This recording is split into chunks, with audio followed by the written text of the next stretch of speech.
통계 역학의 이제 역사지평 얘기부터 시작을 하죠.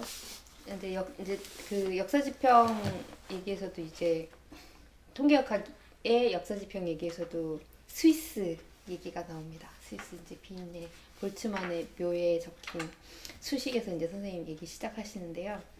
오스트리아. 오스트리아? 아 빈이구나. 스위스가 아니네요, 선생님. 오스트리아 빈에서 시작합니다. 네, 그래서 볼츠만의 묘에 그 엔트로피를 말해주는 수식이 적혀 있어요. 그 수식 이제 얘기를 하시면서 얘기 시작하시는데 그 전에 그 엔트로피를 맨 처음 얘기하셨던 그 분이 이름이 갑자기 생각이 안 나요. 클라우지우스. 네, 클라우지우스는 온도와 열을 가지고 이제 엔트로피 얘기를 했는데 이제 사실 그건 별로 해준 얘기가 없었고. 근데 클라우지우스에 네네. 대해서 네네. 그 사람이 어디 교수였는지 빈의 아니다. 쥐리. 어디였지? 아, 네 맞아요. 취리의 쥐리 대학의 맞습니다. 첫 물리학 교수가 네. 바로 클라우지우스예요. 그 지난번 쥐리 우리 같이 네네네. 갔잖아요. 그 쥐리 대학 바로 아, 밑에 거리 이름이 클라우지우스 스트라세. 네네. 여기 책에 있죠. 저희는 못 봤는데 선생님 못 찾아보니까 아는 사람들만 보이는 바로 거지. 엔트로피를 처음 얘기한 사람이 네. 그러니까 쥐리에서 네. 시작한다는 말이 맞았다고. 아, 네. 난 그래서 그 얘기 하는 줄 알았더니 아 이런. 네. 맞아요. 거기서 그 사람 처음 네. 엔트로피 얘기를 했다. 예, 엔트로피라는 네. 이름 제시해. 실제로 슈레딩거도 취리 대학에서 이제 그렇죠. 볼츠만한테 배우려고 갔는데 볼츠만 교수께서 먼저 돌아가셔서 비엔나 그거 비엔나. 아 비했나요? 비엔나. 오 죄송해요. 그러니까 이제 그때는 제가 정신이 슈레딩가도 그만 얘기해야겠다. 오스트리아 사람인데 네. 거기 이제 동경하기를 그 비엔나 대학을 동경을 했어요. 네. 비엔나 대학을 동경한 이유 중에 하나가 아마 그 볼츠만. 주된 이유가 볼츠만이 있어서. 네. 그래서 볼츠만이 그 클라우지우스가 만들어낸 그 엔트로피 얘기를 그 자유의 에너지와 또 뭐죠 선생님? 자유의 에너지를 가지고 더 구체적인 그 진정한 엔트로피 수식을 만들어낸 얘기를 하시죠. 저는 여기까지 얘기하겠습니다. 자유에너지 그것도 이 얘기고 그건 엔트로피를 통해서 다시 이제 에너지 개념을 확장한 거고. 네. 그리고 이제 그 엔트로피를 네. 구성 물체들의 구성 물체들의 상태, 네. 상태로 규정을 한. 그러니까 처음에 그 클라우지우스가 네. 엔트로피를 정의할 때는 열이라고 하는 개념 우리가 안다고 쳤어요. 네. 열이라고 하는 게 뭐다? 그래서 에너지 일종이다. 온도라는 개념을 안다고 생각했다. 네. 온도를 모를 수가 없지. 네. 뜨겁고 찬 걸 아는 사람은 다 온도를 아는 건데, 그런데 단 이제 절대 온도라고 하는 개념이 그때 알려지기 시작을 했어. 절대 온도라고 하는 거는 후에는 너무 명확하게 정의가 되지만 그때까지만 해도 사실 약간 애매한데 이 온도를 어떻게 측정하느냐? 온도를 측정하는 방법이 온도계인데 수은 온도계가 온도를 나타내느냐? 그건 하나의 방식인데 우리는 보통 그렇게 많이 쓰지만 그리고 이제 실용적으로 많이 쓰지만 학문적으로는 이상기체 온도계를 써요. 네. 이상기체가 온도에 따라서 이 부피하고 그 다음에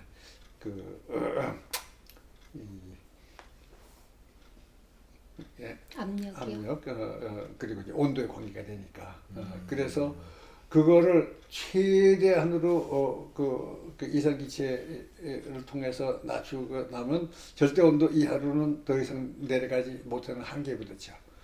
그래서 이제 그 절대 온도라고 하는 것이 나왔는데 클라우지우스가 어떻게 이렇게 사방에 머리를 굴리다가 보니까 그 열의 이동을 절대 온도로 나눈 어떤 물리량을 하나의 새로운 물리량으로 정의하면 그걸 굉장히 묘한 성질을 가지고 있다 하는 걸 찾아냈어요. 어떤 성질이냐 하면 항상 그거는 커지는 쪽으로만 방향이 바뀌는 거야. 그래서 그거를 새로운 어떤 물량으로 정의하는데 그래서 그 정의를 Q의 열의 이동을 이제 뭐 단위열 DQ라고 해서 어떤 작은 열의 이동이 있다고 할 때 그것을 절대 온도로 나눈 것을 DS, S라고 하는 어떤 물량의 작은 단위 그 변화라고 규정을 하면 그 S라고 하는 것이 상당히 흥미로운 성질을 가지고 있다. 이것을 알고 거기다가 엔트로피라는 이름을 붙였어요. 근데 그 도대체 정체가 뭐냐? 굉장히 알기가 어려운 거지. 요즘은 별로 안 그렇지만 내가 이제 공부할 때만 하더라도 엔트로피 정의를 클라우디우스의 엔트로피 정의만 얘기했지 볼스만의 정의는 교과서에 거의 안 나왔다고. 그래서 그대로 따라가는데 이게 이해가 안 되는 거예요. 나 자신도. 그래서 사실은 열역학을 좀 내가 그래도 재밌게 공부하지 못한 이유 중에 하나도 열역학, 동력학 이 클라우디우스 엔트로피라는 개념이 어디 잡히질 않아. 그래서 그래도 사람들은 학자들은 이제 그걸 받아들여 가지고 열심히 그걸 했는데 그리고 나서 아마 한 10년 클라우디우스가 그걸 10년쯤 됐을 때에 이제 볼스만이 전혀 새로운 방식으로 엔트로피를 다시 규정한 거예요. 알고 보면 대등한 내용인데 그것이 이제 그 볼스만의 엔트로피 표현인데 지금 금방 승미 씨 얘기했지만은 그 볼스만 묘지에 가면은 거기에 이제 제일 위에 숫이 하나만 딱 나와 있죠. 바로 요식 딱 이대로예요. W, S, K까지도 완전히 이렇게 한 식인데 이게 뭘 의미하느냐 하는 것이 굉장히 중요한 거예요. 그리고 요 엔트로피가 정의가 되면 엔트로피를 통해서 온도를 정의할 수가 있고 그 온도하고 엔트로피가 정의가 되면 에너지와 결합해서 자유에너지를 정의할 수가 있고 자유에너지를 이렇게 정의하면 거의 아주 중요한 그 모든 상태 변화는 자유에너지가 줄어드는 쪽으로만 간다 하는 것이 이 상태 변화의 통계학적인 상태 변화의 기본 원리가 되죠. 그래서 요거까지를 연결해서 이해하면 통계학의 가장 핵심적인 내용을 파악할 수 있다. 이렇게 돼요. 그래서 이거에서 출발해서 이걸로 가고 그 과정에 온도를 이해할 수가 있게 돼요. 우리는 이 온도라고 하는 개념이 재밌죠. 우리가 피부로 느낀다고 할 때에 가장 첫째 떠오르는 개념이 뭐예요? 뜨겁다 차다. 피부로 느끼.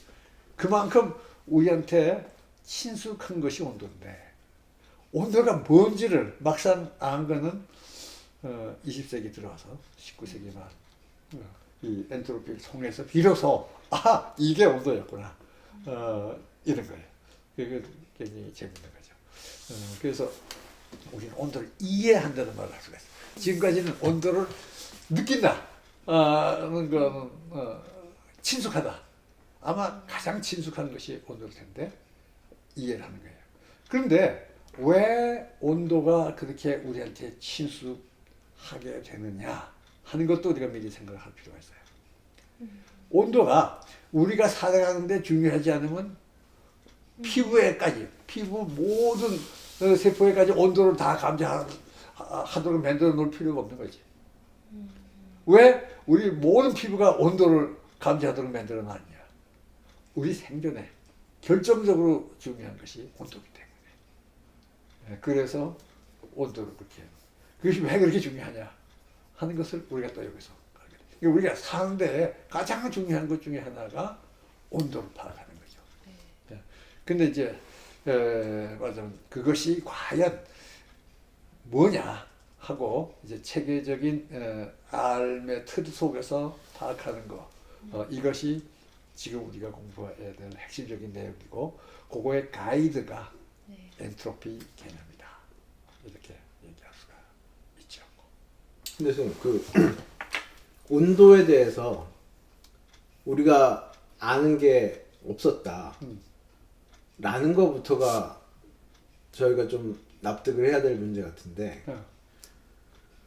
그러니까 그 일단 뭐 온도계로 나오는 숫자들로 저희가 익히 알고 있고 그리고 뭐 분자들이 막 그 열심히 운동을 하면 뭐 그게 뭐 벽을 때린 게 뭐 온도다 뭐 이런 얘기도 들은 것 같고 뭐 그래서 이제 그것이 이 카이네틱 세오리라고 불러요. 그러니까 이 온도에 대한 열에 대한 이 동력학적 이해, 그거는 상당히 이루어졌었어요.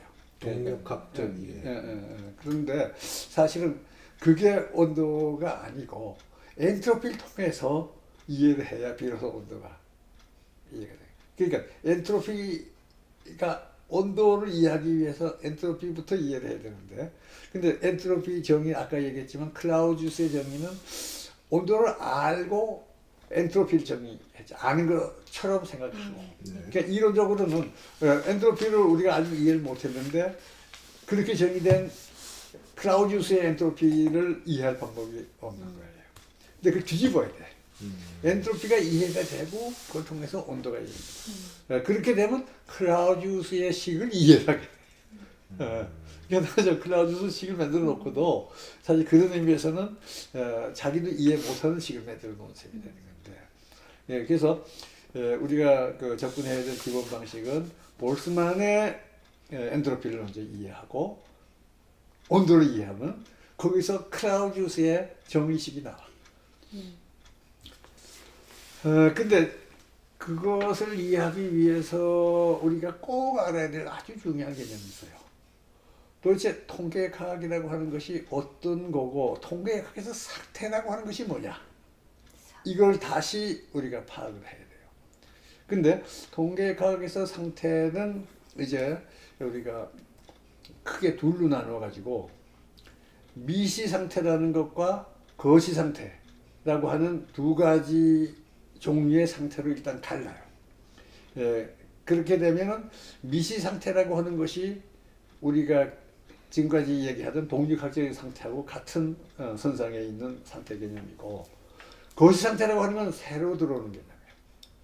그래서 그 거시 상태와 미시 상태의 관계 속에서 엔트로피 개념이 정리가 돼요. 그렇기 때문에 제일 먼저 우리가 이걸 이해하기 위해서는 이 통계학적인 대상의 성격 그리고 거기서 미시 상태는 뭐며 거시 상태는 뭔가를 먼저 이해하는 것이 중요해요. 근데 여기서 한 가지 이제 통계학에서 꼭 그래야 되는 건 아니지만 아주 전형적으로 생각하는 거는 여러 개의 입자, 뭐 동일한 입자일 필요도 없어요. 여러 가지 입자가 함께 모여서 그것이 하나의 대상을 이루는 경우 그거의 성질을 살피는 것이 통계학의 중요한 부분이죠. 그래서 단순히 하나하나에 대해서 통계를 내서 뭐 평균치를 낸다. 이걸 넘어서는 거예요. 넘어서서 여러 개의 입자로 구성된 대상계가 가지는 물리학적인 특성인데 그것의 한쪽 바탕은 미시상태인데 그 미시상태는 우리가 동력학에서 얘기해온 미시상태이지만 여기 그 굉장히 혼동의 여지가 있어요. 우리가 흔히 미시상태 하면은 그 원자로 구성됐으니까 원자 하나하나의 상태 원자 규모의 대상들이 가지는 하나하나의 상태가 미시상태고 거시 상태는 그 다 모아서 본 것이 거시 상태겠다 하고 머릿속에 딱 선입관으로 들어오는데 그게 아니라는 것부터 우리가 그것부터 깨야 돼. 미시 상태도 그 전체 개의 상태야. 그거 하나하나의 상태가 아니야. 이 전체 개가 가지고 있는 동력학적인 상태가 미시 상태고, 거시 상태는 그 서로 다른 미시 상태인데 외형적인 성질은 전혀 구분하지 않고 같은 걸로 보이는 그 새로운 카테고리의 성격을 가진 상태가 있어요. 이것이 거시 상태. 그러니까 그것을 이제 뭐 예를 들면은 여기 잘 나와 있네요. 여기 물 1kg이라고 하는 것이 이제 상당히 이 말하자면 거시적인 대상이긴 하죠. H2O 분자가 대개 이 정도 개수가 들어있어요. 물 1kg에. 10에 25승계. 그러니까 세에다가 10에 동그라미 25개를 해야 돼요. 어지간히 말하자면 우리는 이게 큰 거지. 물 1리터가. 물 1리터가 이렇게 많은 분자로 구성되어 있어요. 그것도 흥미롭지만은, 그런데 이것의 미시 상태는 뭐냐 하면 이 전체가 가지고 있는 양자각적인 상태라고 봅니다. 물 1kg. 그러니까 이렇게 많은 것들이 가진 상태예요. 이 분자 하나하나의 상태가 아니고. 알겠죠? 네, 그걸 구분해야 돼요. 그러니까 그 분자 하나가 양자각적 상태가 만약에 10가지로 구분된다면 걔가 뭐 1번 상태에 있고 분자 2번이 2에 있고 분자 3번이 3에 있고 이게 1, 2, 3, 4 이렇게 될 수도 있고 1, 1, 1, 1일 수도 있고 1, 2, 5, 6도 있을 수 있고 이 모든 것들이 다 하나하나가 다른 미시 상태. 그러면 이만큼의 분자 숫자가 있으면 이것에 다시 그 양자각적 상태들의 지수를 해야 되나? 그거보다 더 클 것 3 같은데? 곱하기 10에 25승을 제곱을 하던가 아니면 제곱? 그것에 그러면 팩토리얼을 해야 될 것 같아. 아니야, 3 곱하기 10의 2승계를 3 곱하기 10의 25승 번 곱하거나 팩토리얼을 붙이거나 그래야 될 것 같은데. 그거를 여기서 지금 구체적으로 생각 안 해도 어마어마하게 없는데 어쨌든 간에 지금 그렇게 해서 이 물 1kg에 네. 서로 다른 상태, 구분되는 그러니까 이것이 여기 있고 이것이 여기 있다, 또 이것이 여기 있고 여기 있다. 이게 서로 다른 거니까 그 다른 가능한 세트를 하나하나를 지칭할 때가 미시 상태고. 네. 근데 꼭 양자각적 상태여야 돼? 그냥 그 저기는 위치 운동량의 그 저기 맞으면 이상기체 정도일 경우에는 그냥 고전역학적인 상태로도 거의 맞아요. 그러니까 뭐 큰 상관이 없는데 기본적으로 우리가 알고 있는 상태는 양자각적 상태이기 때문에 그래서 양자각이 상태의 기본이죠. 양자각 상태 하나하나를 수로 셀 수가 있어. 고전역학에서는 상태 하나하나를 셀 수가 없어요. 양자각적 상태를 수로 셀 수가 있다고요? 그렇지. 그게 어떤 의미인가요? 그러니까 아까가 우리 양자각 공부할 때 수소 원자 안에 있는 전자가 가질 수 있는 상태. 상태 그러니까 함수요? 그렇지. 그 상태 중에 가장 에너지가 낮은 상태는 네. 상태 한 개야. 근데 거기에 사실 스핀이라는 게 있어서 상태 둘이야. 예. 그냥 상태 둘. 그 다음에 그보다 더 높은 에너지를 가진 상태는 이번엔 같은 상태지만 운동량이 서로 다른 것들이 있어가지고 상태가 6개가 되는지 8개가 되는지 뭐 그렇게 돼요. 그래서 상태 하나하나 수를 셀 수가 있어.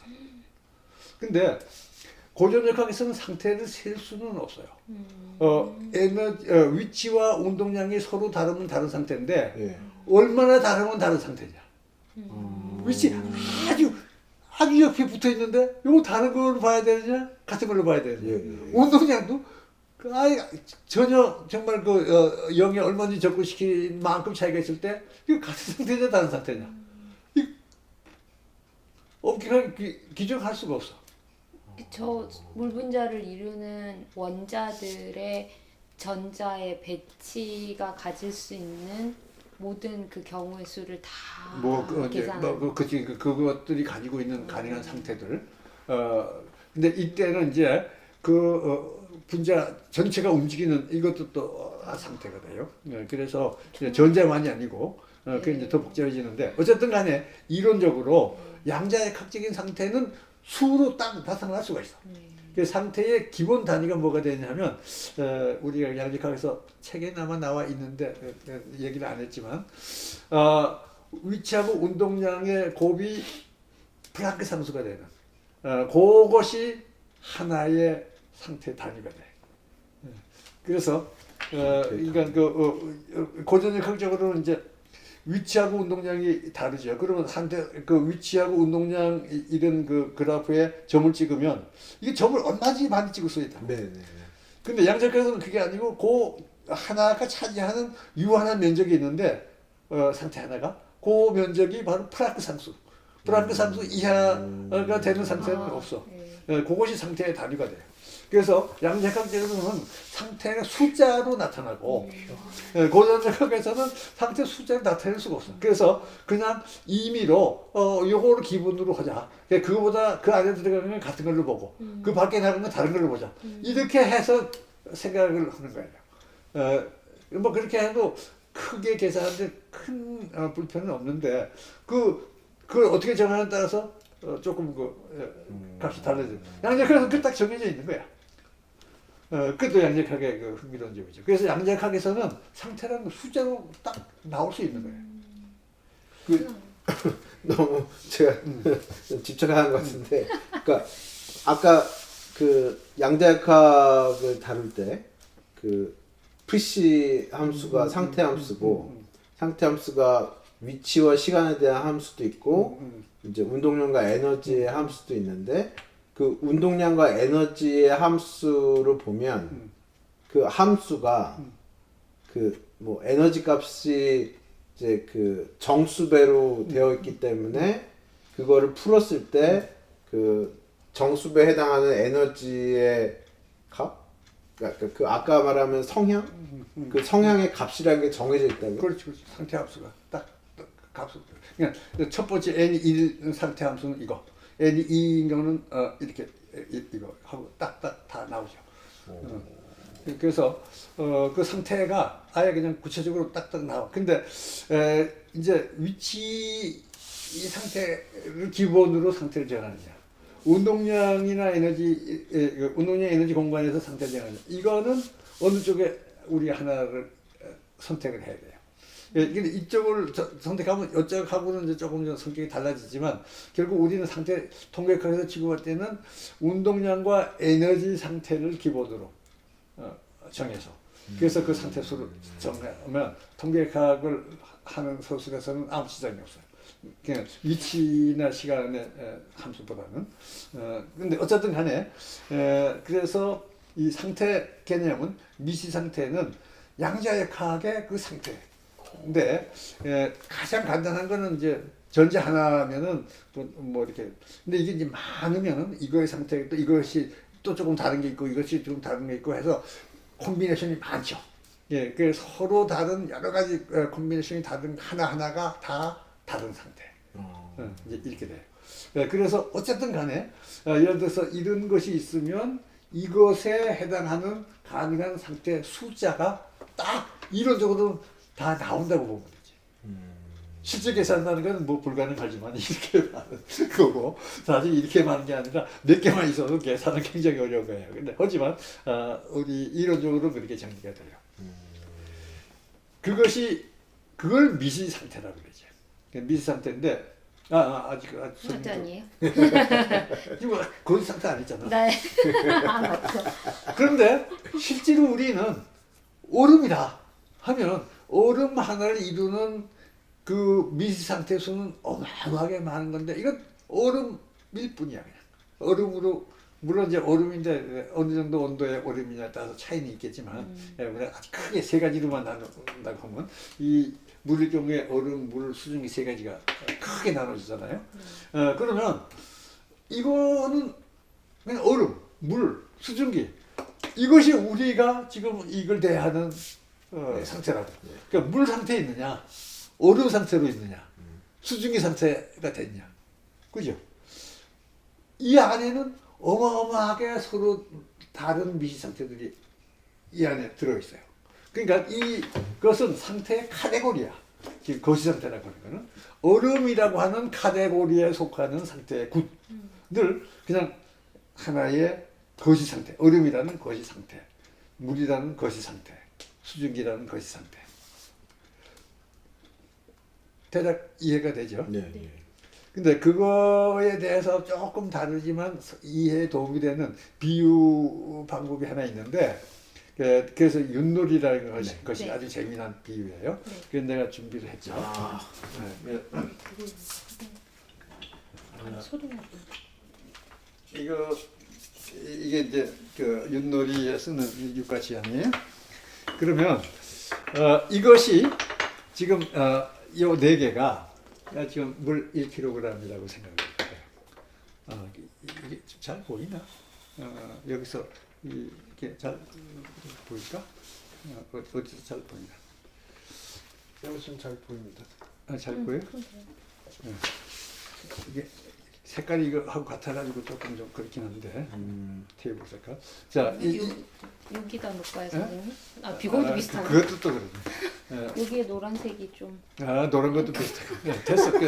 노란색. 흰색이요, 선생님. 차라리 이게 낫겠네. 네. 자, 이렇게 되는데 이것이 지금 물 1kg이고 그러면 이제 이게 분자 하나하나라고 생각을 해도 좋죠.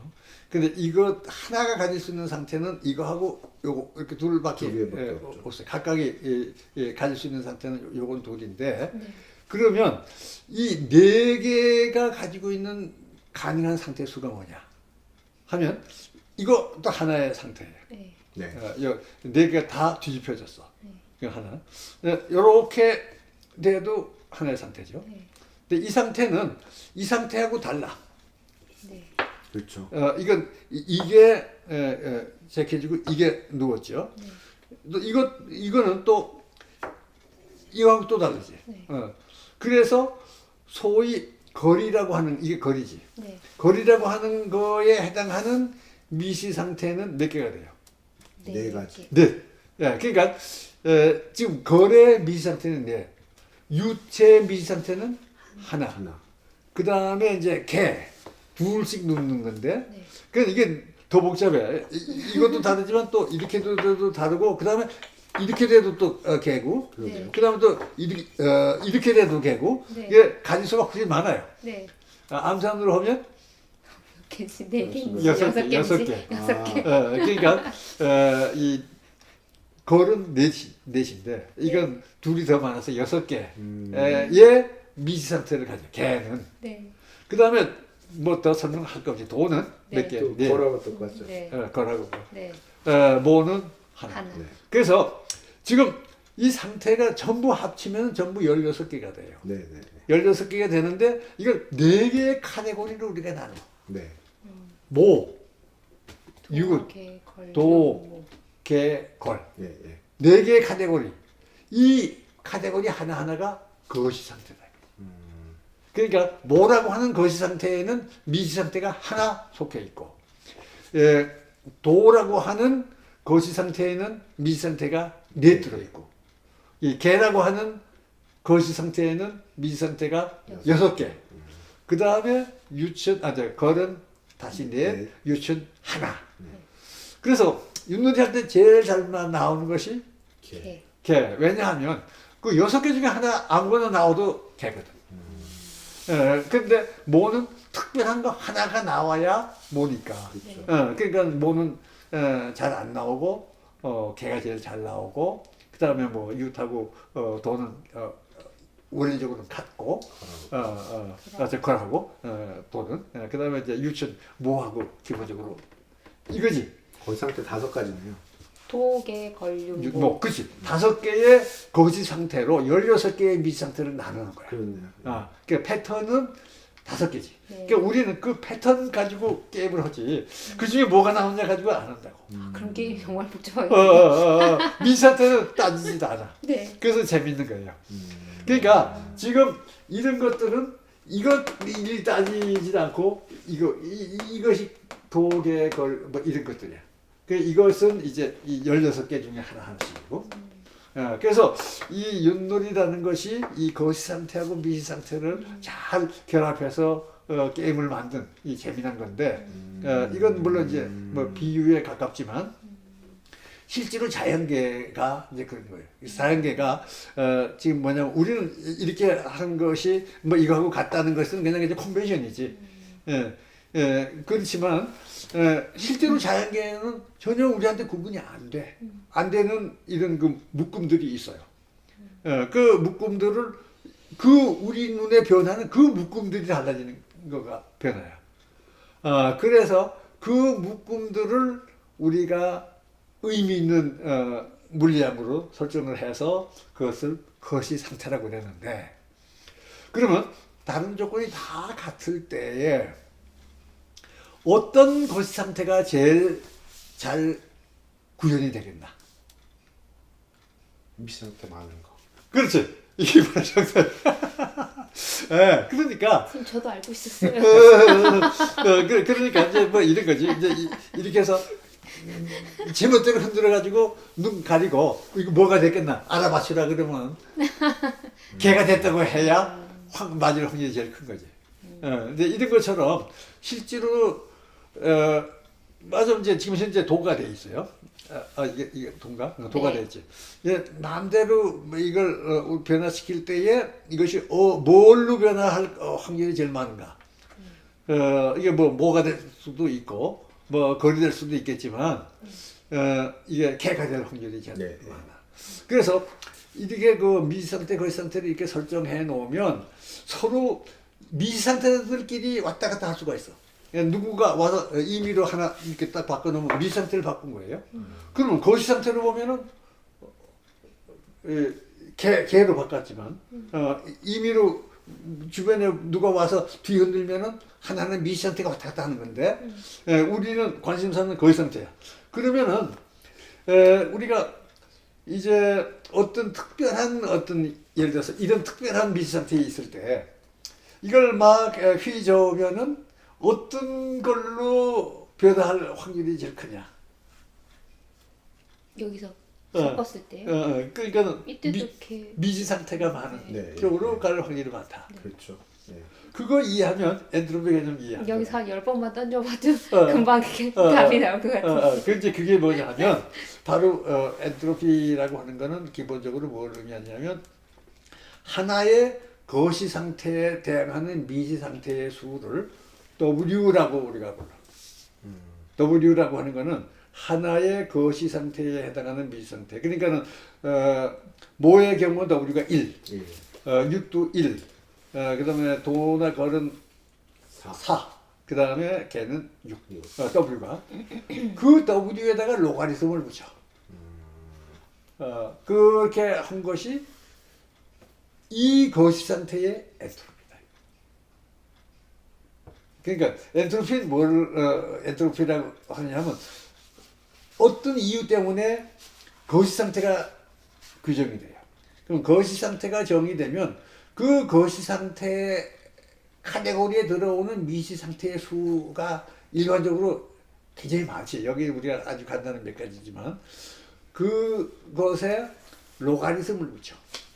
로가리즘을 붙인다는 얘기, 이제 구체적인 예가 이제 여기 미상태, 거시상태. 그래서 상태들이 이렇게 많아요.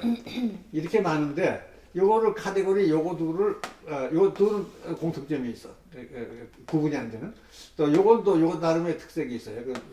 이런 식으로 우리가 할 때에 이 상태의 수는 요거 수를 이거 W라고 이렇게 했죠. 그러면은 동력학 상태 1에서 그러니까 실제로 이제 이렇게 놓여 있을 때 외부에서 어떤 교란을 주면 이것들끼리 랜덤하게 왔다 갔다 해요.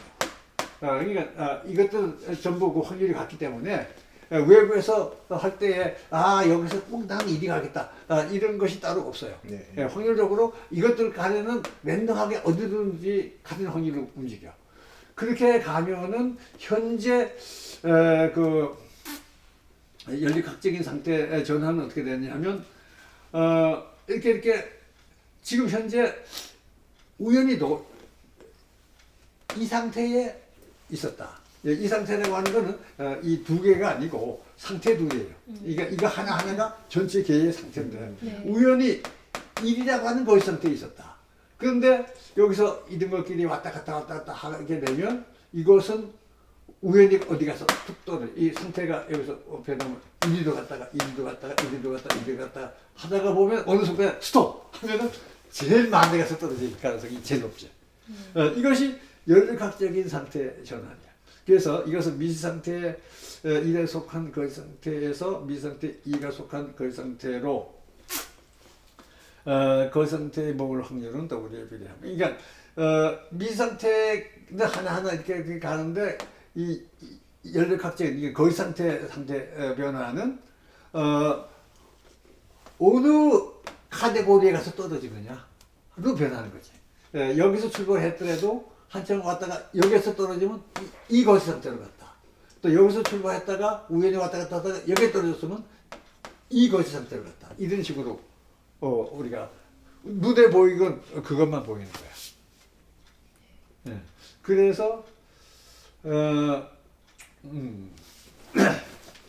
갈까요, 선생님? 가만있어. 근데 아직 이거 설명이 좀 덜 끝났는데. 어떤가요? 엔트로피 이거요? 정의식이 어디 없다? 그 뒤에 나오던가? 네. 아니. 그러면 뒤로. 저기. 이거요? 요거죠. 이게 1865년에 클라우디우스가 이렇게 아까 정의했다고 네. 얘기했죠. 그리고 요건 열량의 변화인데 이건 에너지 변화나 마찬가지야. 이게 이제 온도에서 에너지가 요거만큼 변할 때는 엔트로피가 이만큼 변하는 거다 하고 얘기했는데 이게 막연한 거야. 그래서 볼스만이 지금 거시 상태와 미상태 이걸 한 형상이라고 내가 얘기했어요. 형상이라고 하는 건 이제 거시 상태를 얘기해요. 그러니까 얼음, 물 이런 거죠.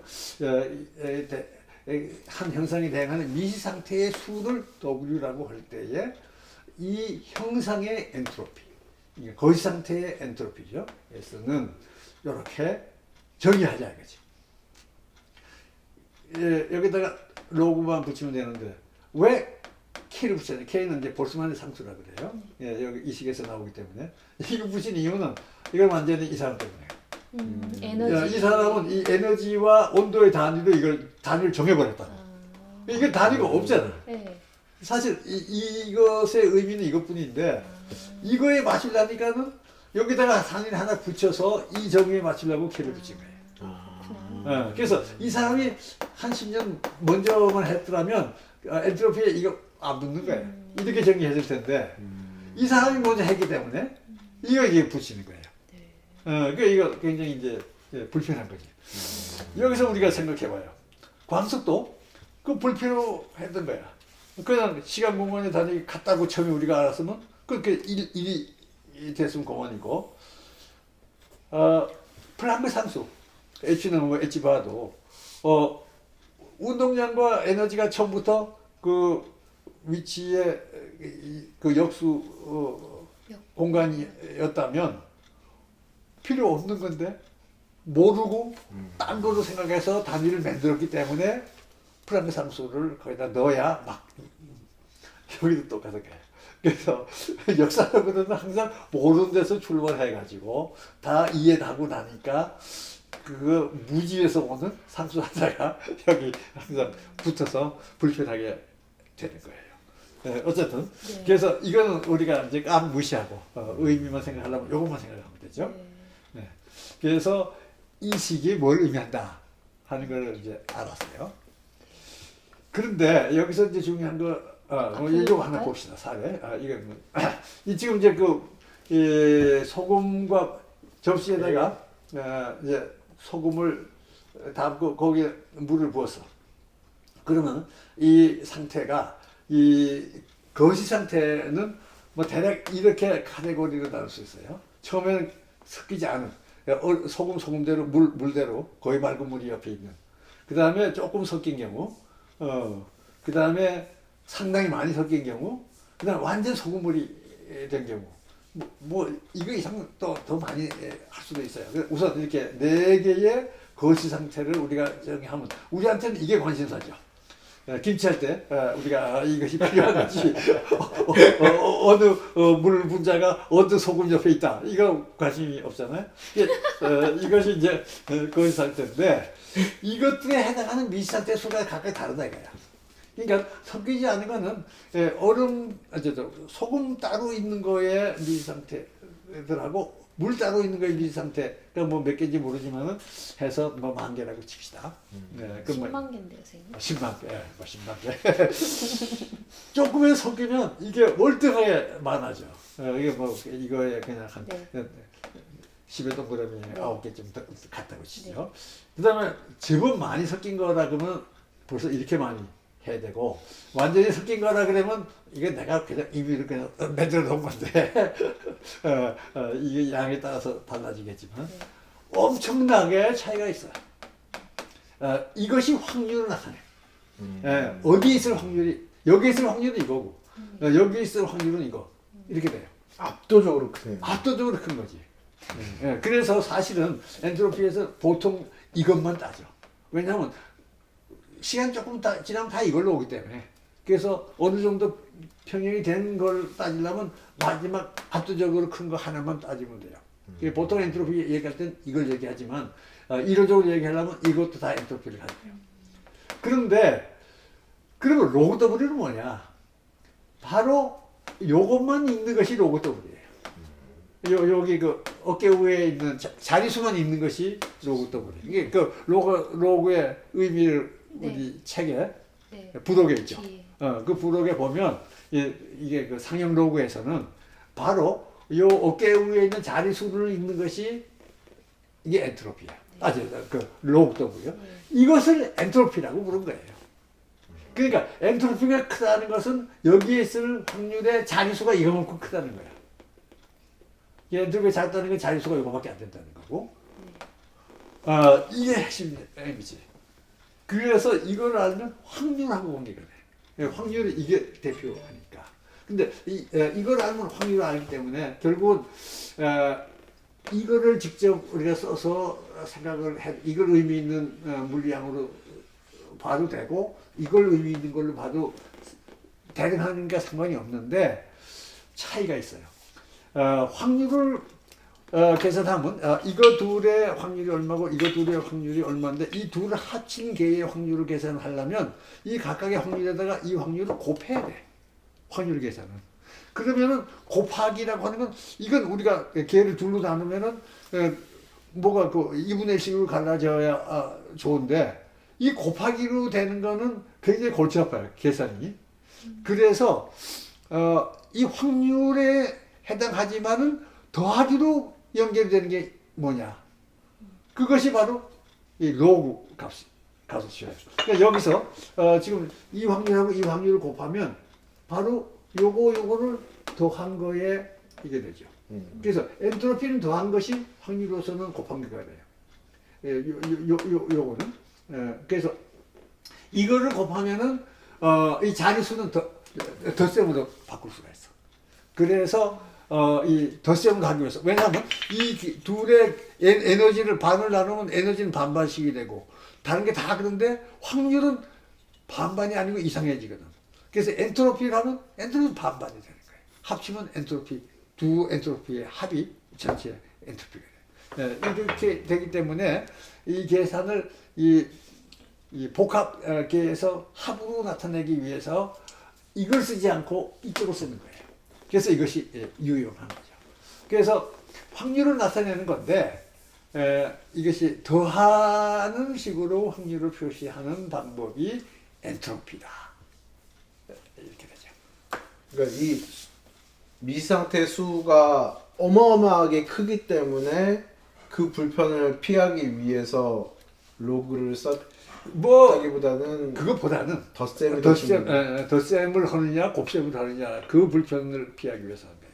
그게 그렇게 심각한가 보죠? 아니 그거 이제 굉장히 중요해요. 왜냐하면 온도 정의하거나 뭐 할 때 전부 그거가 돼요. 그러니까 이제 이 개의 엔트로피 두 개의 엔트로피의 합이 합친 엔트로피, 나눈 엔트로피 이것이 다 플러스 마이너스로 가야 모든 것이 간편하고 에너지고 뭐 다 플러스 마이너스로 가기 때문에 그래서 그 같은 걸로 해야지 하나는 곱으로 가고 하나는 더하기로 가면 이론적으로 굉장히 불편해.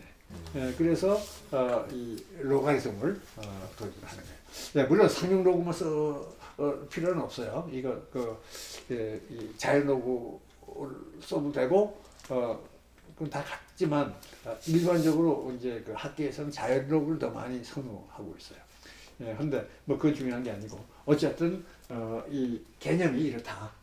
이렇게 이해하면 엔트로피를 이해하게 되는 거지. 근데 이렇게 이제 이해하면 여기서 그 다음에 여기까지 나온지 모르겠는데 엔트로피가 이 설명인데 금방 한 거네. 이 두 부분으로 구성된 경우에 전체 계의 확률은 이렇게 계산이 되지만 전체 계의 엔트로피는 이것의 로그로 되기 때문에 이 더하기 되고 에너지도 더하기로 되고 그 에너지나 엔트로피나 다 더하기로 연결된다. 로그함수가 정말 아름답게 사용된다서. 그렇지. 그게 로그함수 아주 편리한 거예요. 그런데 아까 이제 그 미시 상태는 이 독립核방정식을 통해서 나오고 미시 상태를 분류한 것이 뭐 이렇게 된다는 건데, 근데 여기서 에너지와 엔트로피의 관계가 굉장히 중요하다. 일반적으로 엔트로피는 에너지의 함수야. 에너지의 함수. 그러니까 뭐냐 하면 이렇게 돼요.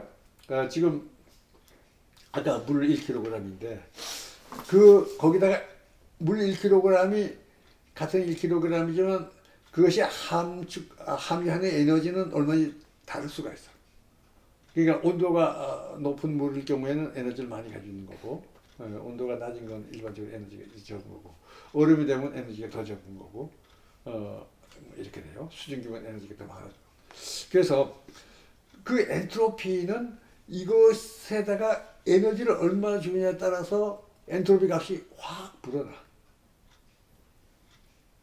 그러니까 왜 그러냐 하면 쉽게 얘기하면 이게 이제 입자의 운동 에너지, 운동 상태를 생각해요. 위치도 중요하지만 위치뿐 아니고 운동 상태인데 운동량은 에너지가 크면 여러 가지 서로 다른 운동량이 많이 될 수가 있어요. 에너지가 낮으면 에너지가 0이면 운동량이 없어. 그렇죠. 이제 에너지가 크면 조금 몇 가지 운동량밖에 못 가죠. 그러다가 에너지가 더 크면 있을 수 있는 운동량의 수가 월등하게 많아지지. 그 얘기는 상태가 서로 다른 상태가 많아진다는 얘기거든. 그래서 에너지를 주면 그것에 아주 급격한 함수로 엔트로피는 늘어나요. 그러니까 그러니까 개별 입자들이 갖는 동력학적 상태 수가 많아지고 그것의 총합인 미시 상태의 숫자도 급격하게 불어난다 이건가요? 그렇지. 그렇지. 그래서 뭐 우리가 구체적인 그 함수 관계를 일일이 따지기는 쉽지는 않지만 어쨌든 에너지를 가지면은 가진 만큼 더 활발하고 여러 가지 이 가능성이 늘어나기 때문에 서로 다른 그러나 여전히 물은 물인데 서로 다른 미지상태 수가 가능한 미지상태 수지. 가능한 미지상태 수가 월등하게 늘어나요. 그 얘기는 뭐냐면 엔트로피는 에너지의 함수다. 그래서 이것이 이런 함수 형태를 가지기 때문에 단위 에너지 변화에 대한 엔트로피의 변화율이라고 하는 것을 생각할 수가 있어. 그러니까 여기다가 에너지를 얼마 주면 이거 엔트로피가 얼마나 늘어나겠냐 하는 얘기를 할 수가 있는 거예요. 그래서 단위 에너지 증가에 얼마만큼은 엔트로피가 증가해요. 근데 이것은 이 대상에 따라서 달라요. 지금 여기 이게 두 개 대상이라고 보면 이건 뭐 에너지가 서로 뭐 이미 다르다고 봐요. 다르다고 볼 때에 이게 이제 엔트로피의 그 함수인데 같은 에너지를 이게 지금 완전히 똑같으면은 물론 이제 저건데 뭐 예를 들어서 이게 이거하고 이것이 가지고 있는 에너지가 다르다고 가정해봐. 그런데 여기다가 같은 에너지를 여기다 줄 때하고 같은 에너지를 여기다 줄 때에 이것의 엔트로피가 증가하는 율하고 이것의 엔트로피가 증가하는 율이 일반적으로 다르죠. 달라요. 특히 이제 요거의 함수인데 또 요거 값에 따라서 또 이것의 이 값은 또 달라져. 그래서 일반적으로는 서로 달라. 그러면은 이런 얘기가 돼요. 여기에 있는 에너지 일부를 이리 옮겼다 이거야. 이리 옮기면 요거가 에너지가 줄었기 때문에 엔트로피는 줄죠. 근데 이리 가면 이건 에너지가 커졌기 때문에 엔트로피가 늘어났어. 그러니까 여기서 이제 처음에 엔트로피가 뭐 서로 차이는 있겠지만 이렇게 있다 그럴 때 이것이 이리 이동함으로써 이건 줄고 이건 늘어나.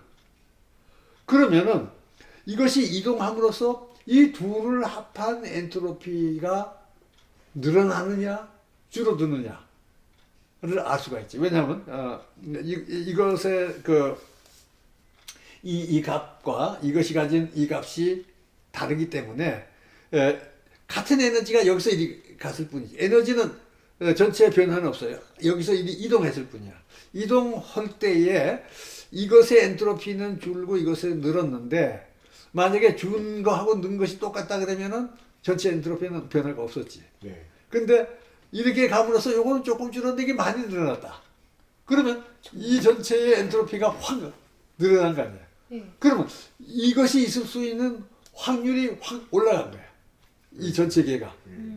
근데 자연계에는 이미 어떤 변화가 올 때에 엔트로피가 높은 쪽으로 가는 것이 확률이 높은 거거든.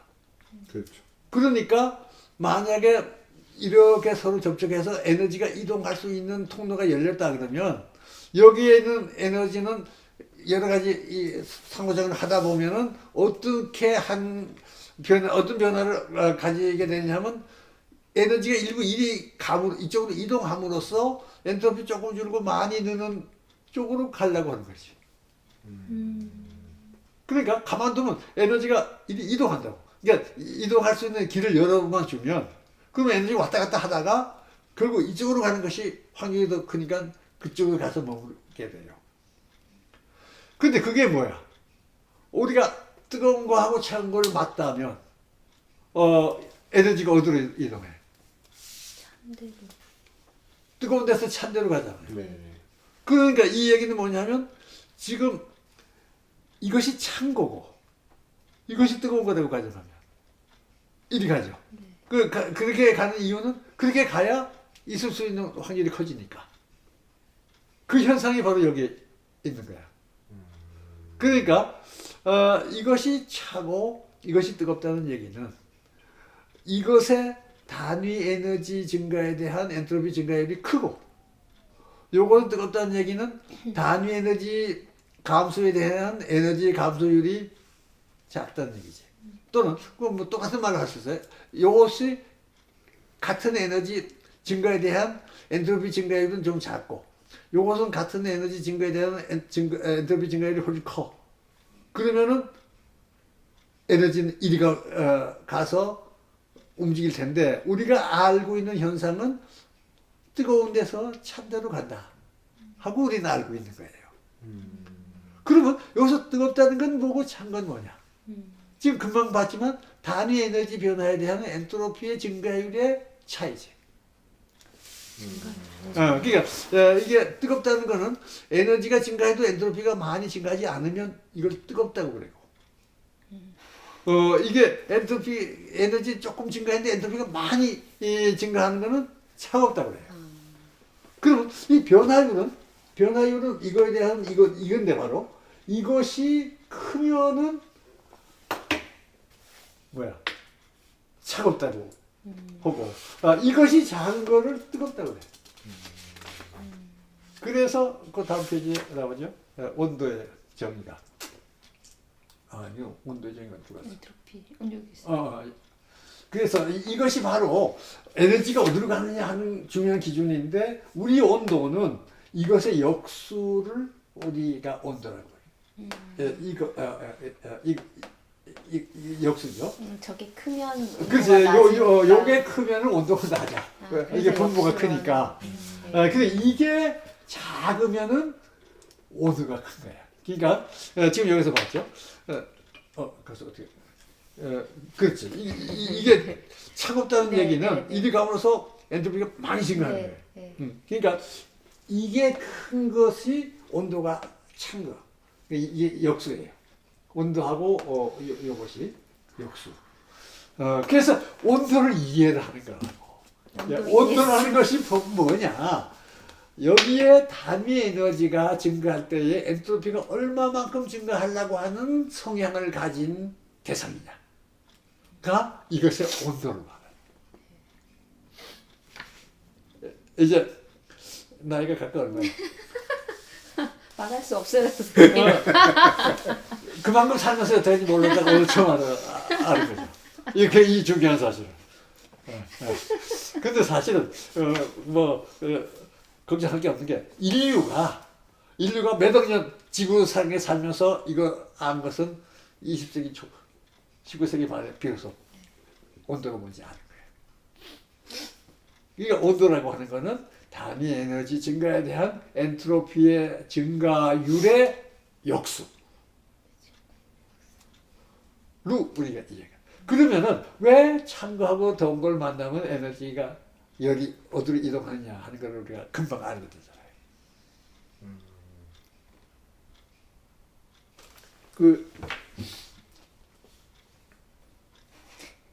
그러면 이제 앞에서의 그게 같은 얘기인지 다른 얘기인지 제가 구분이 안 가는데요.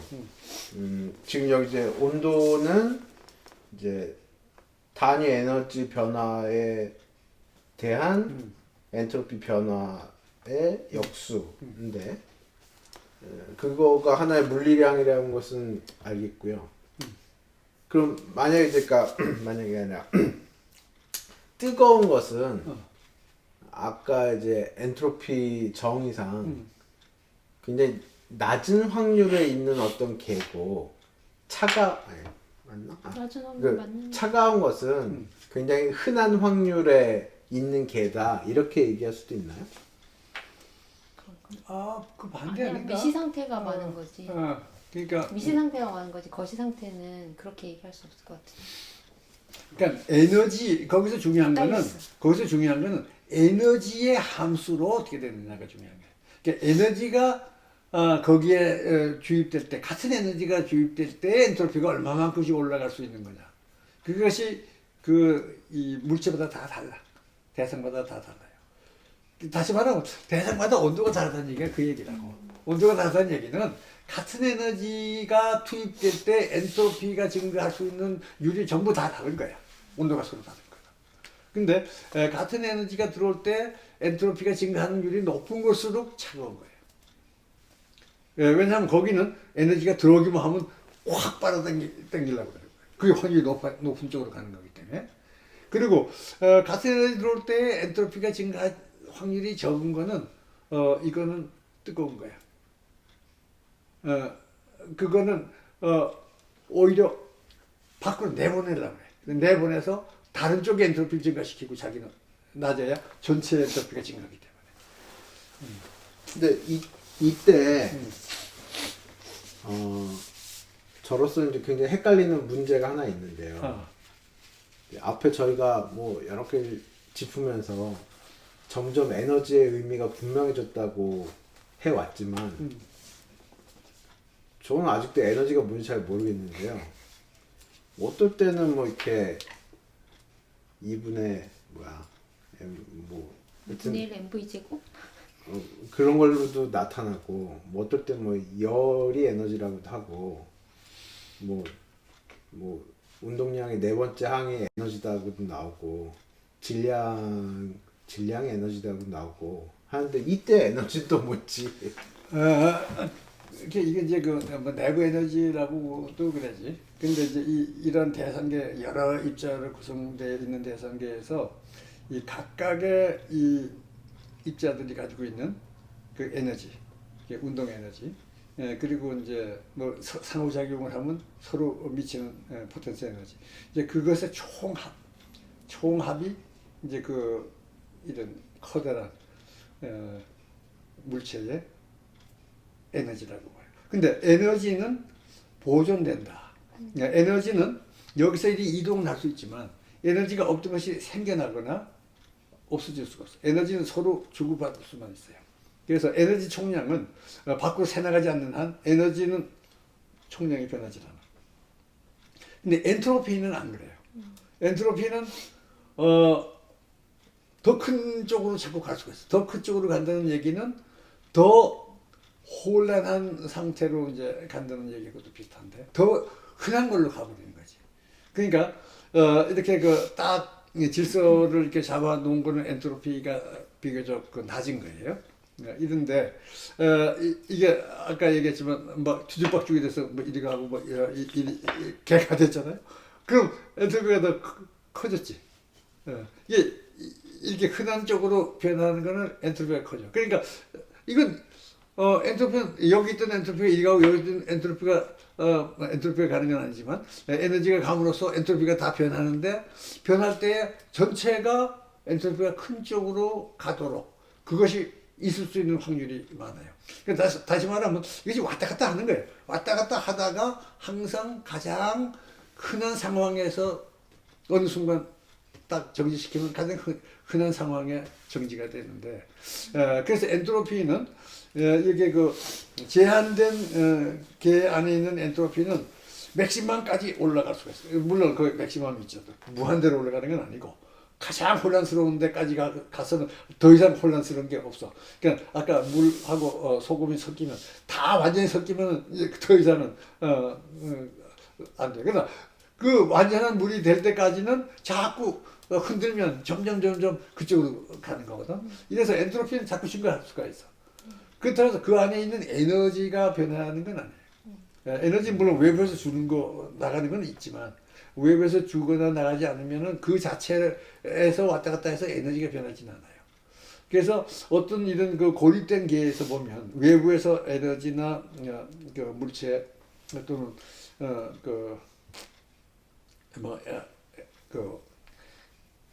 엔트로피 포함해서 외부에 하고 차단되어 있는 내부에서는 에너지는 왔다 갔다 이동은 하지만 총량은 안 변하고 엔트로피는 변할 수 있는데 확률적으로는 엔트로피가 커지는 쪽으로 변하고 저절로 낮아지는 쪽으로는 변하기 어렵지. 왜냐하면 혼란스럽게 되어 있는데 확률적으로 자꾸 흔들면 저절로 정돈이 된다. 이거는 맞지 않는 얘기라고. 선생님 그러면 물통에 뭐 그러니까 소금 말고 녹는 거 말고 그러니까 모래라든가 흙이라든가 이런 걸 해서 흔들어면은 섞이잖아요. 근데 그거를 가만히 두면 이렇게 가라앉는 건 중력이라는 에너지가 작용을 해서 그것이 엔트로피가 낮은 상태로 가게 되는 그런 건가요?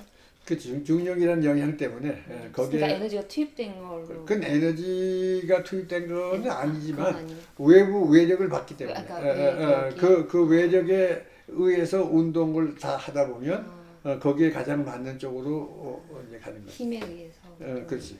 그러니까 그런 게 전혀 없다 그러면 그렇게 가라앉을 이유가 없는 거예요. 그러니까 모든 새로운 뭔가가 있어야지. 그렇지. 거꾸로 가게 되는. 그렇지. 그러니까 외부에서 특별히 영향을 주면 그 영향에 맞는 것으로 1차적으로 따르게 되지. 그 뭐 이렇게 우리가 뭐 치즈를 하고 뭘 해서 뭐 이렇게 갈라내기도 하잖아요. 네. 그것은 외부에서 그만큼 해서 그 동력학적인 이유 때문에 일단 갈라지는데 그 범위 내에서는 그걸 만족하면서 그러나 그 안에서는 다시 또 이렇게 많이 또 나름 섞이는 이제 이렇게 되죠. 그 엔트로피를 에너지 함수라고 하면서부터 제가 여러 가지가 막 혼란스러운데요. 일단 앞에서 저희가 이제 개념적으로 엔트로피가 뭔지를 따질 때는 거시 상태를 나누는 건 굉장히 임의로운 거라고 느껴졌거든요. 뭐 이렇게 소금물이 완전히 섞였다, 많이 섞였다 이런 것처럼. 근데 이렇게 에너지 함수일 때는 그 거시 상태, 개괄 상태는 뭘로 나눕니까? 그래도 외형적으로는 전혀 관계가 없는 이 차이가 없는 그런 미시 상태의 군이 얼마나 있다고. 근데 이제 그 에너지가 높으면 에너지 높은 그 상태에서 있을 수 있는 미시 상태 수가 더 많아지는. 그러니까 그때 그 각각의 그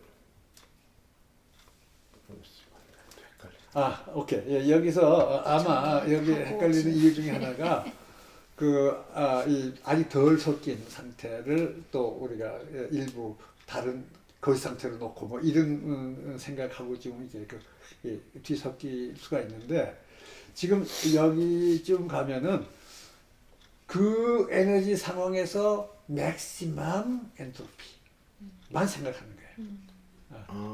그러니까 그거보다 덜 섞인 이거는 조만간 그게 다 섞일 거기 때문에 그런 것들은 이제 대부분 그건 생각하지 않고 그 상황에서 최대한으로 갔을 때의 엔트로피를 여기서 생각하는 거예요.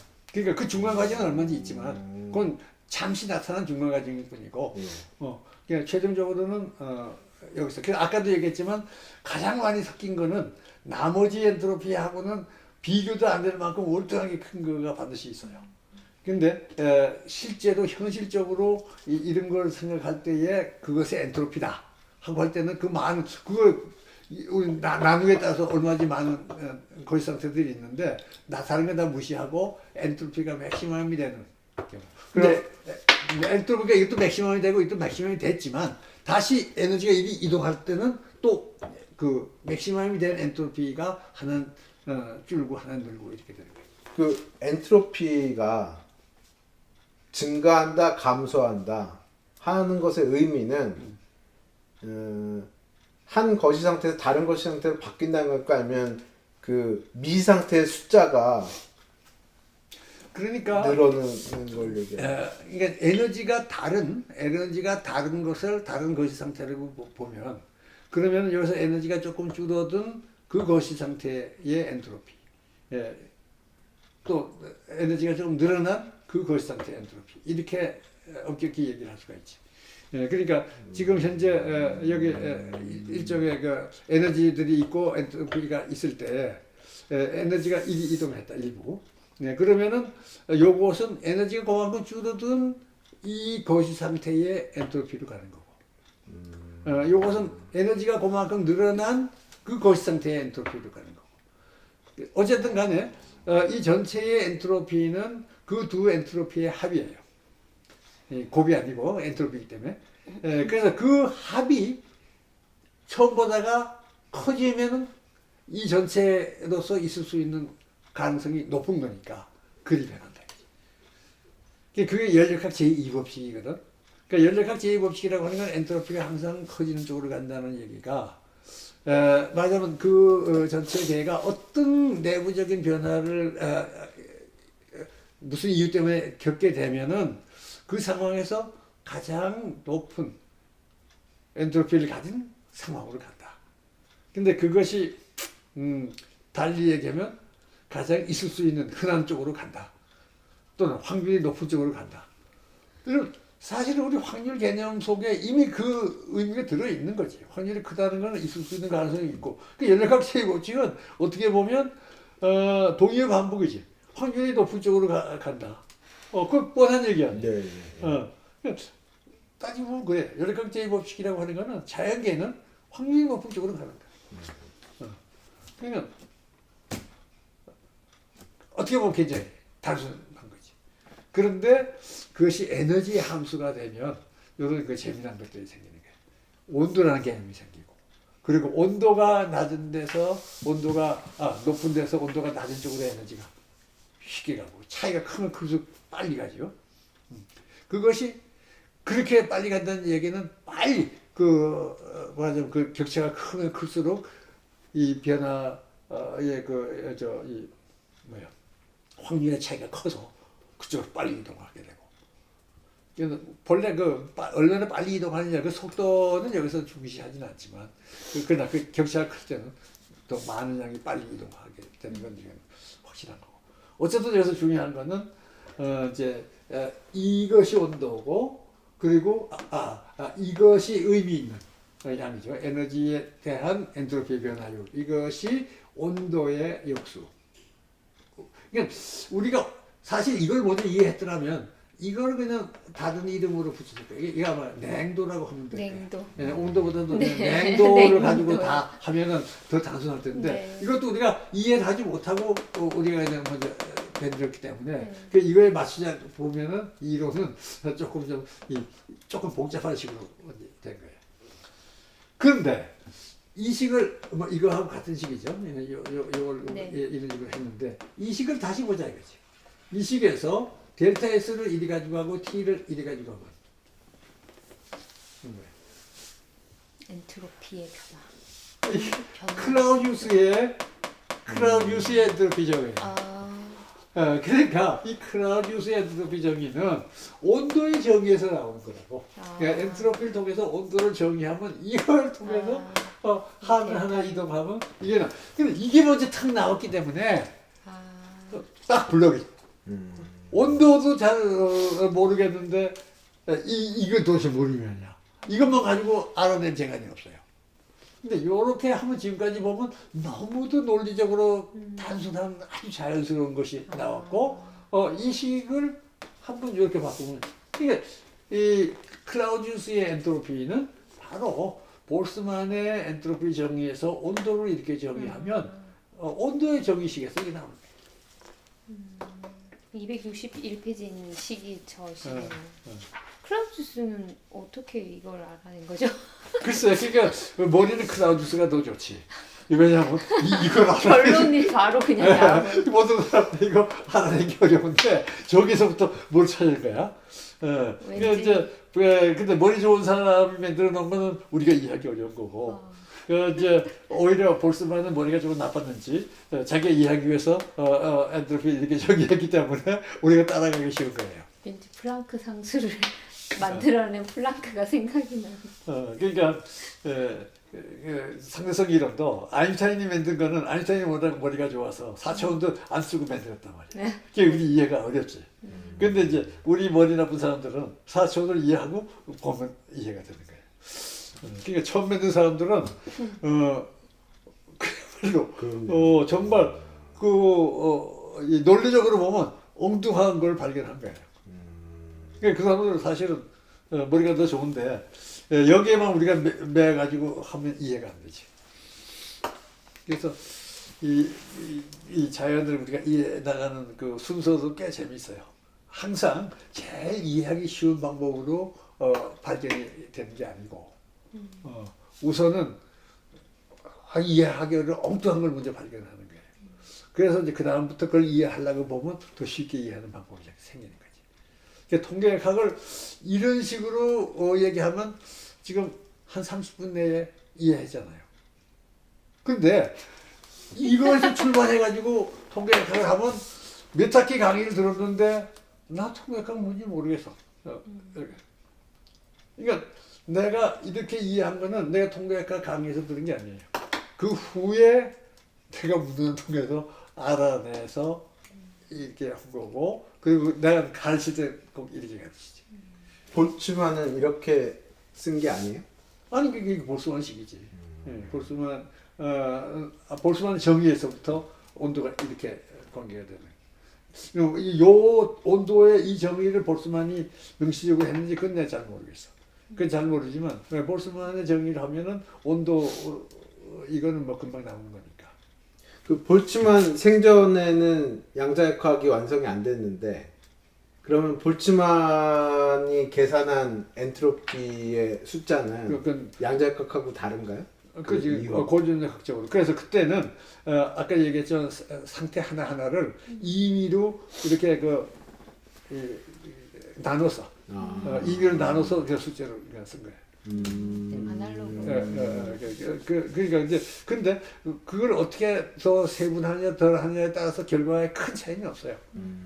그래서 그러나 고전학에서 그렇게밖에 할 수가 없지.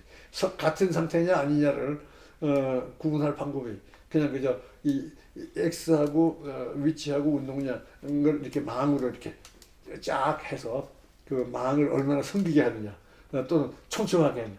촘촘하게 할수록 더 이제 정교한 게 되겠습니다. 그럼 통계역학자들은 양자역학을 통해서 미상태 숫자가 딱 정확하게 나온다는 걸 보고 굉장히 막 기뻐했겠네요. 놀라운 것 중에 하나지. 그 자기들이 임의로 격자를 해서 하던 게 이렇게 정해진다니 그것도 참 자연의 놀라운 일이에요. 그 우리 책에도 그 저기 했어요. 거기 이 원형 모델 내가 링 모델 거기에 그 상태 수 하나하나가 차지하고 있는 공간이 얼마다 하는 계산이 거기서 나오거든. 링 모델에서 양자역학께서 말씀하시는 양자역학 부분에 내가 그거 지금 어디 여기에서 논의 아까 스킵했는데 거기에 227페이지 거기에 그 상태 하나가 차지하는 공간이 얼마다 하는 게 나와. 이걸 보면 그 전까지는 이걸 그 페이스 공간이라 그래가지고 운동량과 그 위치를 이게 그 두 개의 직교좌표 안에다가 집어넣어서 이게 2차원은 아니라고 이 성격이 다르니까. 하지만 직교좌표 안에서 그 안에 하나하나 점이 다른 상태인데 그 점에 그 하나의 단위를 얼마나 크게 잡아야 되느냐 하는 건 고전적학을 할 방법이 없어. 양자역학에서 바로 프랑크 상수 H가 딱 그게 되는 거예요. 그러니까 볼스만이 그걸 모르고 죽었죠. 그걸 알았으면 정말 더 재밌었지. 엄청나게 기뻤겠네요. 볼츠만 같은 선택을 빨리 근데 사실 나이도 그렇게 많지 않았는데 우울증 때문에 자살했지. 마흐는 왜 이렇게 볼츠만을 미워했을까? 볼츠만은 미워한 게 아니고 자기 나름의 철학이 있는 거야. 그러니까 그 당시 19세기 말에 아주 대표적인 철학은 우리가 직접 경험적으로 검증할 수 없는 모든 것은 다 버려라. 딱 우리 경험 가능한 것만 가지고 학문을 하자. 맞아. 형이상학 때문에 이상하게 우리가 엉켜 있는 이런 편견들은 다 버리고 정말 꼭 필요한 것만 찾아서 학문을 하자. 이런 정신이 철저했던 사람. 그러니까 원자 그 눈에 보여? 어떻게 그 믿어? 믿는 사람들은 왜 가정해? 이런 식이지. 그 볼츠만이 그 물질이 원자로 구성되어 있다라는 가정을 해야만 이 엔트로피 논리가 나왔던 건가요? 근데 그 전에도 무슨 기체 분자들에 대한 얘기들은 다 있었던. 그렇지. 그게 이제 그것도 분자설이지. 설 그때까지는. 아 그래요? 그럼 그 이상기체인가 뭐 그런 건 그것도 언제쯤 나왔어요? 이상기체는 그거 먼저 나왔지만 그것이 그 원자로 구성이 됐다는 거는 증명이 없는 거야. 아 그래서 마흐는 그런 걸 다 배격하려고 했어요? 그렇지. 그러니까 지금 우리는 원자 너무도 뚜렷하게 각인이 돼서 그런 입자가 눈에 보이듯이 이렇게 있지만 19세기 말까지는 그거 아무도 입증할 수 없는 거다. 그걸 왜 믿냐? 그런 그 매질의 성질이다. 그렇게만 생각을 할 수가 있는 거예요. 그렇게 되면 거기다가 이제 이런 개념을 도입하기가 좀 어렵지. 그 아인슈타인이 1905년에 뭐 브라운 운동에 대한 논문도 썼다고 하는데 마흐를 따르던 아인슈타인은 그 원자론에 대해서는 다른 생각을 했나 보죠? 그러니까 그때 그것이 이제 상당히 관심거리인데 물론 처음 이제 그 철저한 비판 정신은 마흐의 정신을 많이 받아들였지만 그러나 이론을 만들려면 의미 있는 이론을 만들고 그리고 검증 가능한 어떤 책을 생각하려면 이제 브라운 운동 같은 걸 생각해서 실제로 원자가 있어야만 설명이 된다. 이런 그 현상을 설명하는 그런 이론들을 그때 뭐 아인슈타인뿐 아니고 몇몇 사람들이 다 같이 했던 거지. 그 무렵에. 볼츠만이 조금만 더 살았어도 굉장히 각광받았겠네. 그렇지. 결과적으로는 이제 그 원자설이 뭐 완전히 지금 뭐 원자를 거의 뭐 눈으로 보다시피 다 검증하니까. 근데 이제 그때만 해도 그러니까 이제 그 지성사를 보면 너무 철저하게 비판적인 정신만 가지고도 큰 발전이 없어요. 그래서 아직 좀 믿어지지 않지만 과감한 가정을 하고 그리고 그 결과가 어떻게 되는가를 보고 이런 자세가 필요한데 이제 마하 같은 사람은 아주 철저한 비판 정신을 가진 사람이고 아인슈타인만 해도 그 후에 출발을 그렇게 했지만 그 후에 훨씬 더 마하고 다른 방식으로 베소라는 사람이 그 아인슈타인한테 얘기하기를 그 당신 마하 정신을 가졌으면서 왜 이렇게 했냐. 그러니까 그 아인슈타인 얘기가 마하는 이 해충을 잡아내는 데는 천재지만 뭐를 만들어내는 건 없잖냐. 그렇게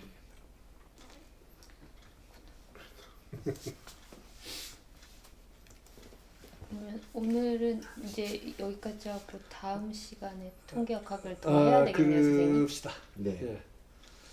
사실 오늘 한 이 부분 굉장히 중요한 거예요. 네. 이것만 하면 온도를 이해한다는 것까지 우리가 했는데 네. 이게 굉장히 중요한 것 같아요. 그리고 이제 이거를 이해하면 앞으로 뭘 더 알 수 있나 하는 것도 또 이제 다음에 이어서 공부할 수가 있죠. 그 우리 온도계로 간접적으로 엔트로피를 측정하고 있는 거가 되는 건가요? 근데 그거에서 엔트로피가 나오진 않지. 그러니까 이걸 안다고 그래가지고 여기서 S가 나오는 건 아니지. B는 알지만 그 미분을 안다 그래서 이 원함수를 꼭 아닌가. 액체 수온의 상태 변화의 그 결과를 우리가 환산해서 온도 그 숫자로 이해하는 거 아닐까요? 그런데 이제 다음 시간에 그 논의하겠지만 물하고 얼음 사이에 이제 이런 변화가 네. 일어난다고.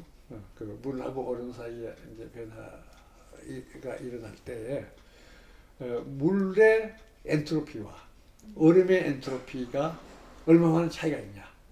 구체적으로 우리가 그 0도씨에서 온다는 거 하나만 알면 그 계산이 나와요. 숫자로. 그 숫자 계산할 수가 있어. 그거 우리 다음에 그거 한번 같이 알겠습니다.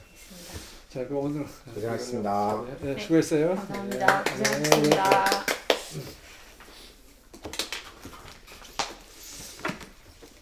마지막 시간도 재밌었지? 네. 안 보면 다